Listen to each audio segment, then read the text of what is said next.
प्राचीन काल से ही भारत को सोने की चिड़िया कहा जाता है। भारत की धन संपदा के चर्चे पूरे विश्व में थे। यही कारण था कि भारत पर लगातार कई हमले हुए।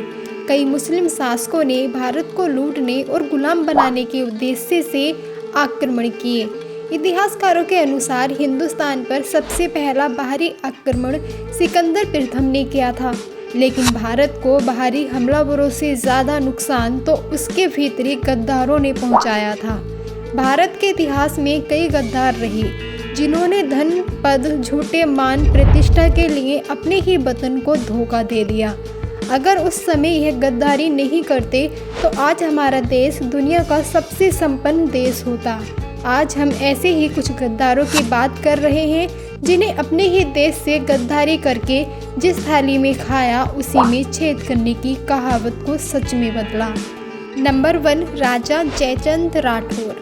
कन्नौज के महाराजा जयचंद और पृथ्वीराज चौहान की दुश्मनी बहुत पुरानी थी।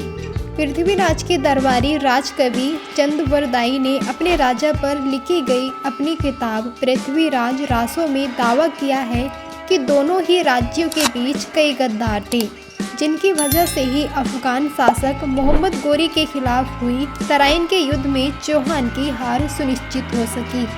कहा जाता है कि जयचंद ने मोहम्मद गोरी के साथ मिलकर पृथ्वीराज चौहान से गद्दारी की। दिल्ली की सत्ता में काबिज होने के लिए जयचंद ने मोहम्मद गोरी का साथ दिया और उसे आक्रमण करने के लिए बुलाया, जिसके बाद अति आत्मविश्वास में भरे पृथ्वीराज को हार का सामना करना पड़ा। इसके बाद से ही भारत पर इस्लामिक हमले शुरू हो गए थे। मीर जाफर बंगाल के नवाब सिराजुद्दौला का सेनापति था। जाफर एक अवसरवादी और महत्वाकांक्षी इंसान था।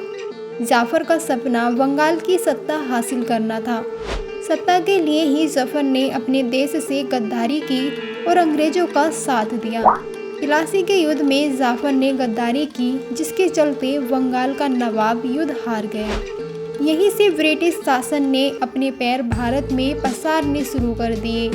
इस युद्ध को जीतने के बाद से ही अंग्रेजों को भारत में राज्य विस्तार में मदद मिली।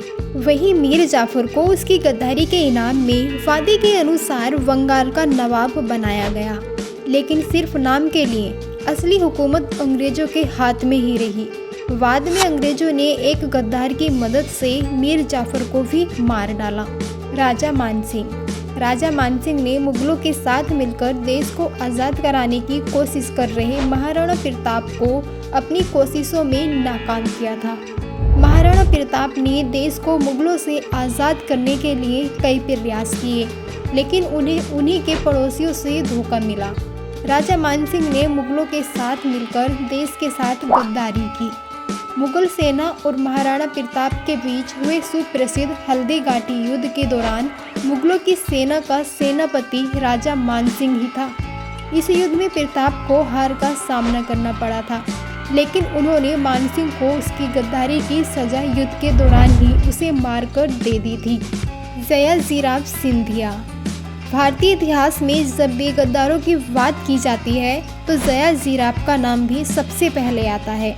जब भारत अंग्रेजों के अत्याचार से बुरी तरह पीड़ित था, तब देश को इस दमनकारी शासकों से आज़ादी दिलाने के लिए एक बहादुर नारी रानी लक्ष्मीबाई आगे आईं और अंग्रेजों से लोहा लेने लगी।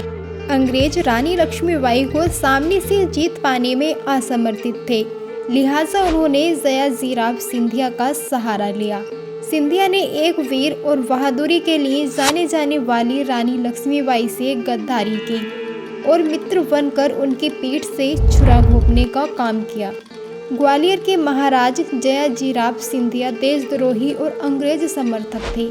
जयाजीराव ने अंग्रेजों के साथ मिलकर एक कूटनीति योजना तैयार की और रानी लक्ष्मीबाई को बुलाकर उन्हें धोखे से मरवा दिया। फणींद्रनाथ घोष। भारतीय इतिहास के गद्दारों में शामिल फणींद्रनाथ घोष ने सैंडर्स वध और असेंबली में बम फेंकने के केस में क्रांतिकारी भगत सिंह के खिलाफ गवाही दी थी। फणींद्रनाथ घोष की वह शख्स थे जिनकी गवाही के आधार पर ही भगत सिंह, राजगुरु और सुखदेव को फांसी के फंदे तक पहुंचाया जा सका था। मीर कासिम। मीर जाफर को अंग्रेजों की मदद से बंगाल की गद्दी तो मिल गई, मगर अंग्रेजों ने मीर कासिम नामक गद्दार की मदद से मीर जाफर को भी अपने रास्ते से हटा दिया।